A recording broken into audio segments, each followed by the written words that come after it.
I took the risk of creating this vision. So I proposed that to the VP, my boss's boss.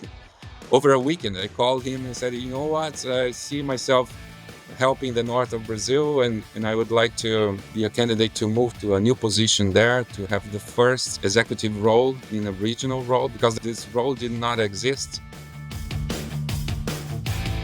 Why did I become an executive coach? I saw lots of great people fail to get ahead at work, while their much less talented peers blew right past them. That made me furious, but also curious. What were great people getting wrong? It came down to helping them re-examine what drove success, and then helping them make critical shifts, one hard truth at a time.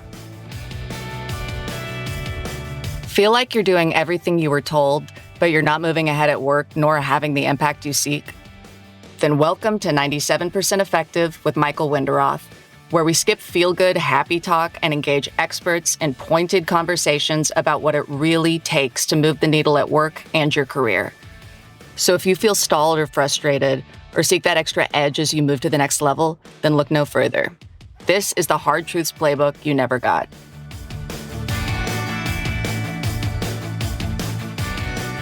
Hi, I'm Michael Winderoth, and you're listening to 97% Effective. How can you advance not by displacing someone else or by leaving your company, but instead by creating a new role and opportunity in your existing company? Creating a new role is an underlooked way to advance your career and make impact. And my guest today, Helio Mosquim, has done that not once, not twice, but 3 times in the past 6 years. While he says that overcoming challenges and creating opportunities is, and I quote him, in his DNA, I challenged him to break down how he created new roles so you can learn and apply them to advancing your own career and increasing your impact. And I dare say that you'll leave this episode seeing that nice guys don't have to finish last. In fact, Helio not only helped himself to get ahead, but has done so in pursuit of a higher purpose, to elevate and serve others. I am honored to be joined today by Helio Mosquim. Based in Belém, Brazil, but connecting from Silicon Valley today, Helio is the North Region Technology Director for Vale, one of the world's largest mining multinationals, where he has served now close to 15 years in global IT and innovation roles. Prior to Vale, Helio worked at SAP and Bosch. Helio, welcome to 97% Effective. Hi, Michael. That's great to be here. Honored to be in your podcast. Let me start, Helio. When I was researching and reading about you, I came across Congerville, Illinois, population 400. Share a little bit about that. I think it's such an interesting story. That was when I was a teenager back in Brazil, even long time before the internet came out. So going abroad was something not common. I connected that with my early education, that I had some challenges learning English. And when I had the chance to take some English classes to overcome that challenge, I learned about AFS, an American Field Service organization that I volunteered for 7 years. And I had the chance to go to the US for high school. So that was an amazing experience to get to know the culture and to be in the US for the first time as a teenager. Was that a bit of a culture shock going to a town of 400 people? Oh, for sure. I was born and raised in São Paulo. It's 23 million people, so it's a big city, large metropolis. So moving to a small town, I had to adapt, to learn, and it was a totally different way lifestyle, but it was a very deep and great experience. And meeting all the people that I still have friendship until today. I was able to pull that up on the internet, but is there anything about you that you'd like to share that we can't find on the internet? You know, maybe related to my recent move to the north of Brazil, my wife and I just got a license to go boating, because the region here If the same way you get a driver license to drive on the streets, the region, the Amazon, the avenues are the rivers. So we had to adapt and learn. So it was quite interesting to go through all these new signs and rules and study hard to pass the tests. But we were excited to get the certificate this year, and so we are now licensed to go boating on the Amazon rivers here in the region. More adapting. It sounds like a very interesting and I know exciting new role that you're in. Two questions off the bat before we dive into how you've created and shifted into new roles. When people see and hear that you worked for Vale, which is a mining conglomerate, and that you also do global IT and innovation, I think the first thing that most people think about, innovation happens in Silicon Valley, not at a mining company. Could you dispel that myth and share an innovation at Vale that might surprise or even delight people? Yeah, that's a great question, Michael, because in fact, mining is behind most industries when we compare to other sectors for sure. And I see that as an opportunity, especially for technology or for innovation, really to transform the industry. And when we talk about technology, the main focus is to make our operations safer, more reliable, or more sustainable. Innovation goes way beyond digital. Just as an example, I think it's important for everyone to know that our research teams have launched a new product called green briquettes that took more than 20 years to develop. It's an iron ore that has an agglomerate that can produce steel with less, up to 10% less of CO2 emission. Because when we think about climate change, steel making process accounts for 8% of the global emissions. So these innovations contribute to solve this climate crisis. So this is part of the innovation in mining that we don't hear much, but it's so relevant that it talks about our society, it talks about our future. And talking about technology specifically, one of the challenges is about adoption.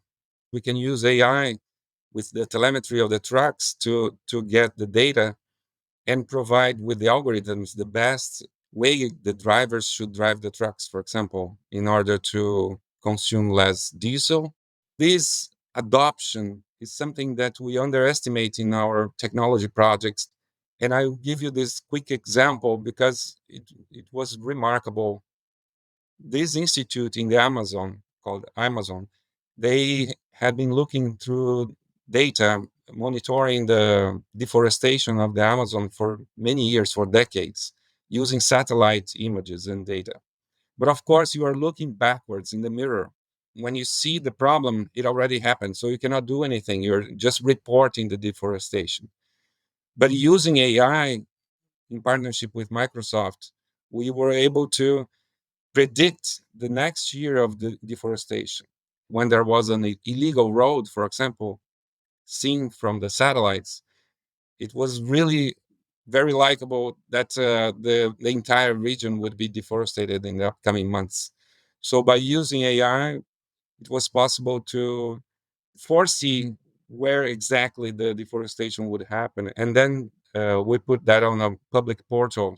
So those are examples how technology and innovation can completely change the way we not only work, but also how we solve, let's say, big challenges in our society.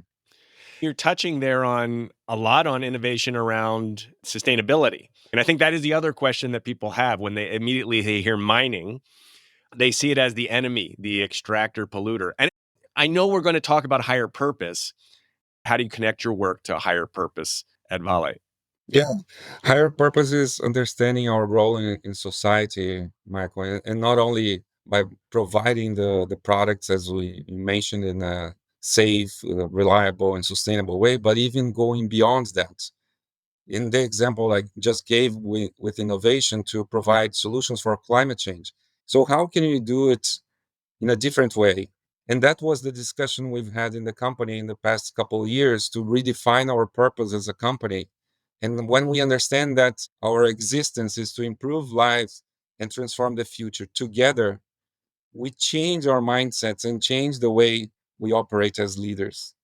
And when, as you asked about our day to day, My day to day is related to technology. But one thing that I learned also is that when we say that we need to understand our role, it does not mean our job description.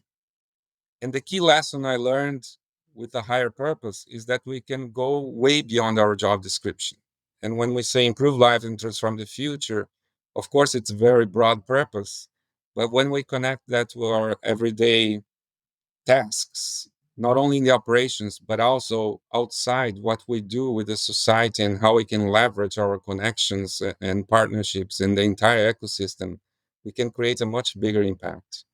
So that's how I see, and that's my first key takeaway that your job description is just what is expected from you, but you can do much more than what is expected from you. Understanding the purpose, understanding the impact you want to create as individual, as organization, you are unstoppable. That's there is no limit for that, and you can engage more people and work together to make this transformation happen.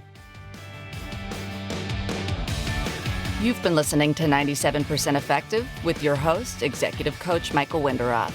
If this interview is making you think, make sure to share it with a friend. Now, back to our interview. And Helio, speaking of higher purpose and shifting roles, I know that the most recent role you took, moving to the north region of your company, you left a kind of a global IT role and took that one, which seemed a little bit unconventional, but it is the region that is producing most of the iron ore. How did that come about, and why did you take that?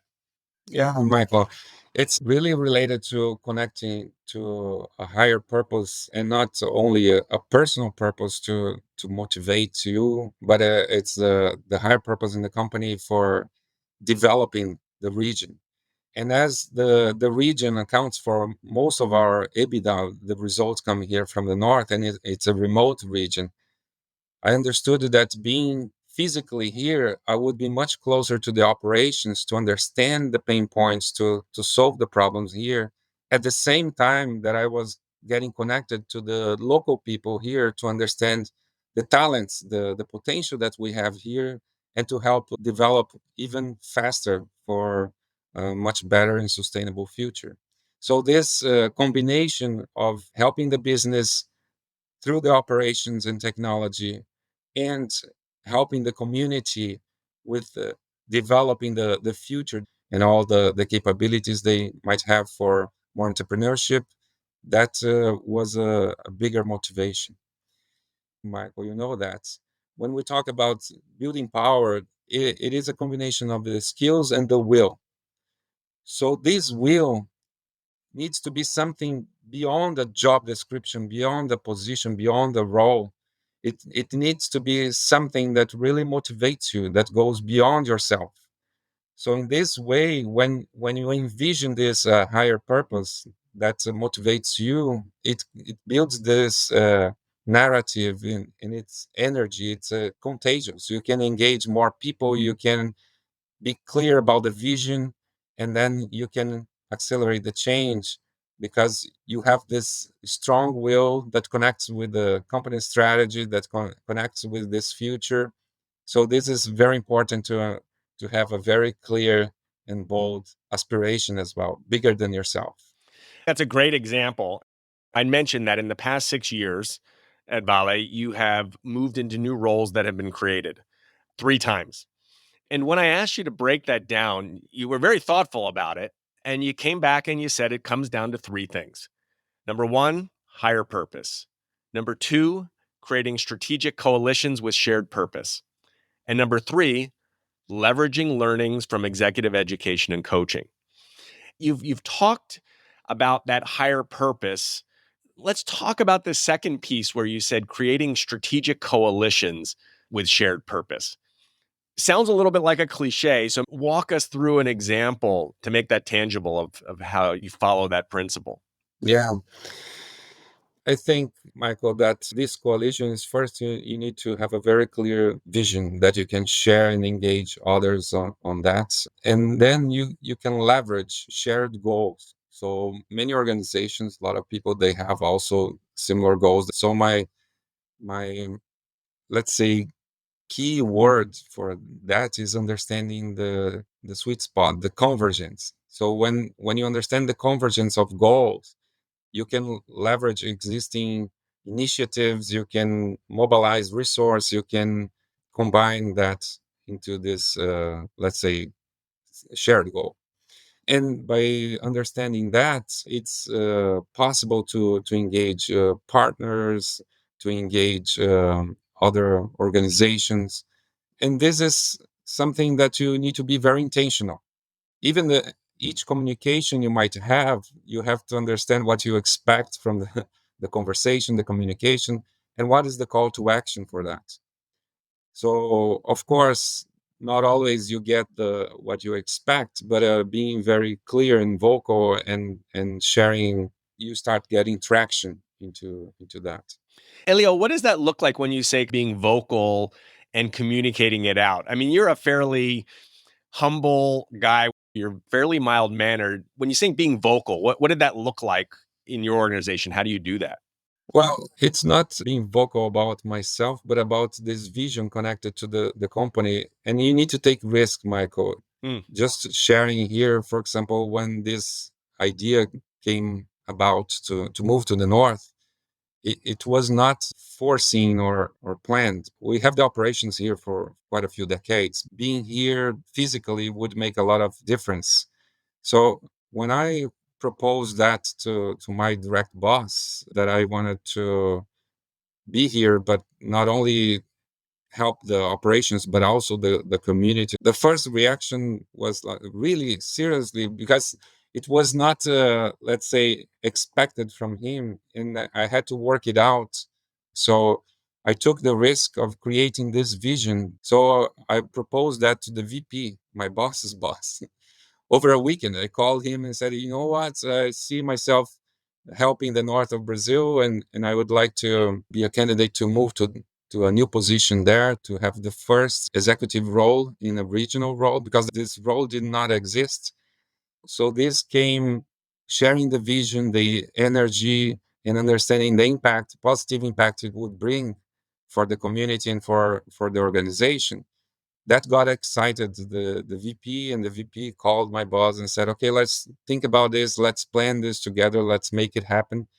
And then a few months later, I was moving with my wife to the north of Brazil. So I think, Michael, one thing that I learned, another key takeaway, is that if you don't have butterflies in your stomach, you're not challenging yourself. So taking risks is part of your growing.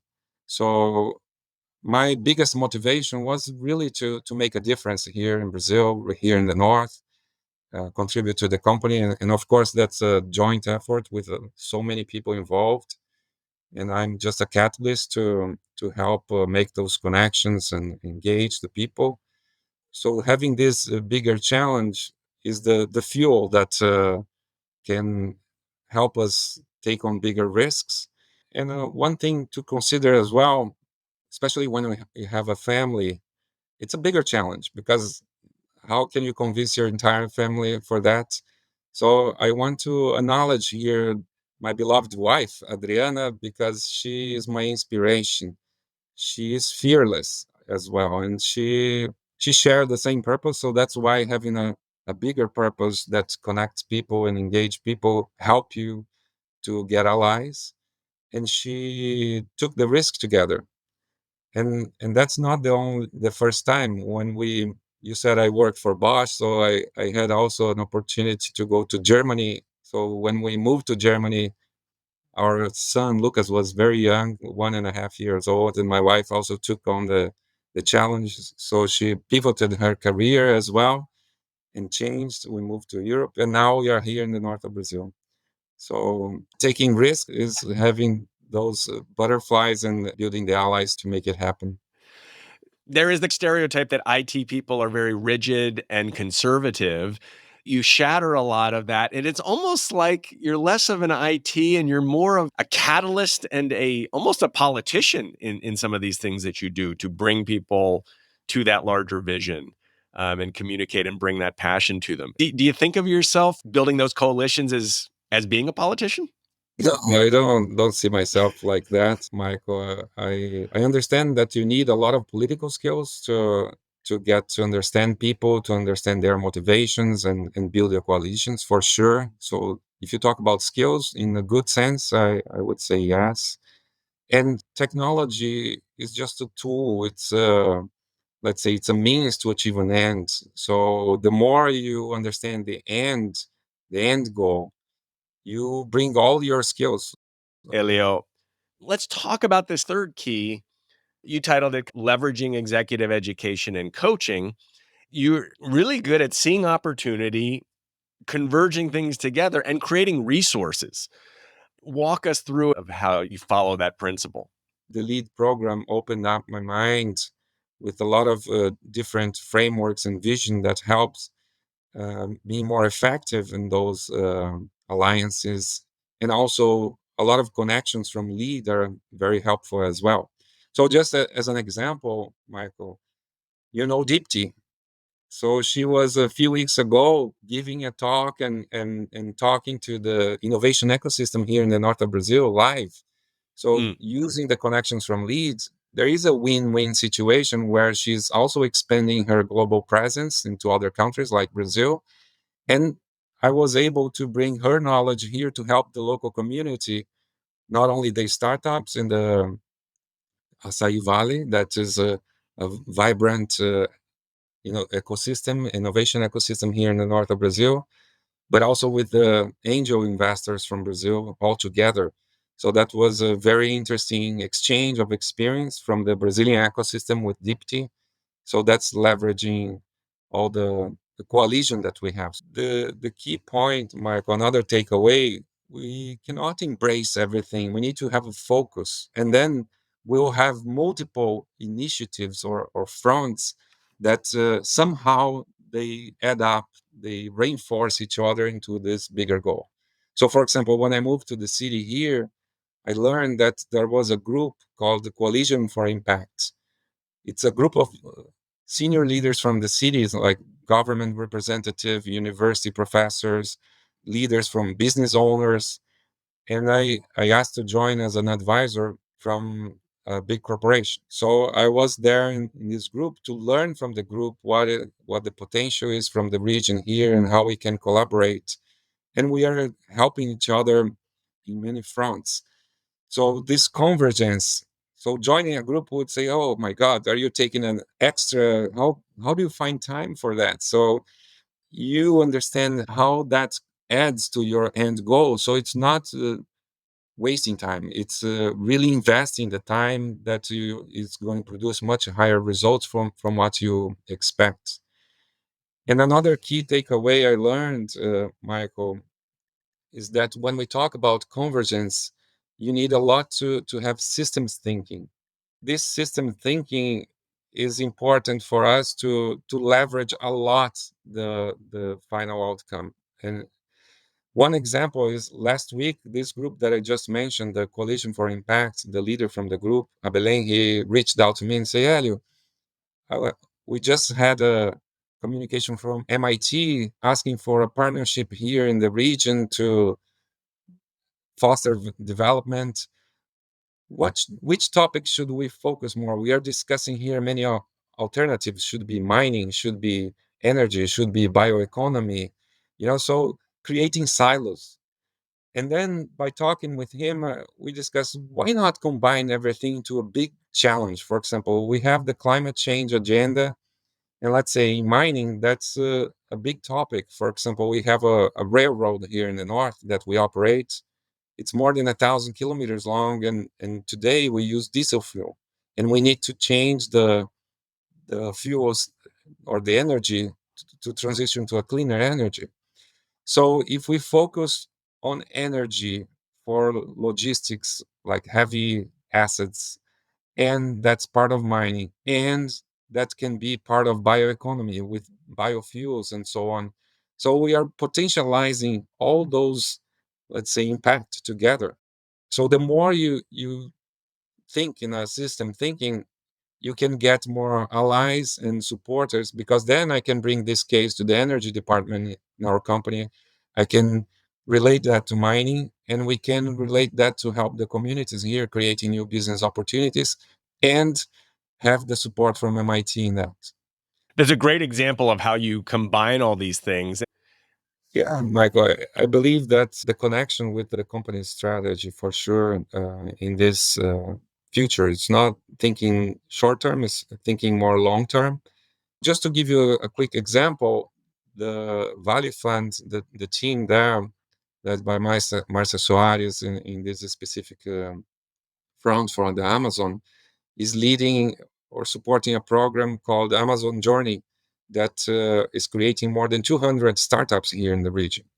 So I have used our Stanford network to help accelerate that with extraordinary mentors for the startups, for example.